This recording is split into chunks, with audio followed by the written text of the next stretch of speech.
2019 आणि 2021 या 2 वर्षांमध्ये कोल्हापूर जिल्ह्यानं मोठे महाप्रलय अनुभवले।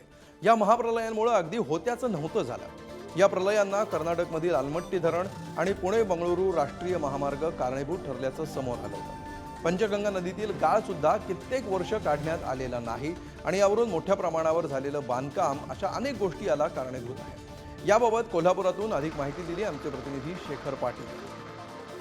कोल्हापुरातून जाणारा पुणे बेंगलोर राष्ट्रीय महामार्ग, जो राष्ट्रीय महामार्ग कोल्हापुरातून जातो त्या महामार्गाची खरं तर कुठल्याही पद्धतीनं ब्रिज स्वरूपात त्या ठिकाणी बांधणी न करता एक बांधच नदीच्या आडवा या ठिकाणी घालण्यात आलेला आहे, अशा पद्धतीची टीका देखील अनेक अभ्यासकांनी केली।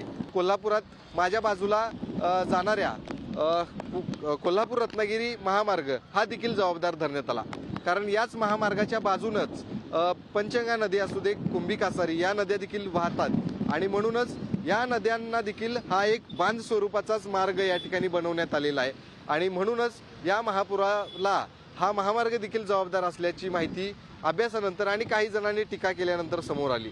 आणि अनेक गोष्टींमधला अजून एक महत्त्वाचं कारण जे आहे महापुराला कारणीभूत ते म्हणजे कोल्हापुरातील नद्यांची जो गाळ गेल्या अनेक वर्षांपासून आहे तो देखील प्रशासनाकडून खरं तर काढण्यात आलेला नाही। या सगळ्या कारणांमध्ये खरं तर प्रशासनानं आजपर्यंत नेमकं काय केलं याबाबत खरं तर संशोधनाचा विषय आहे।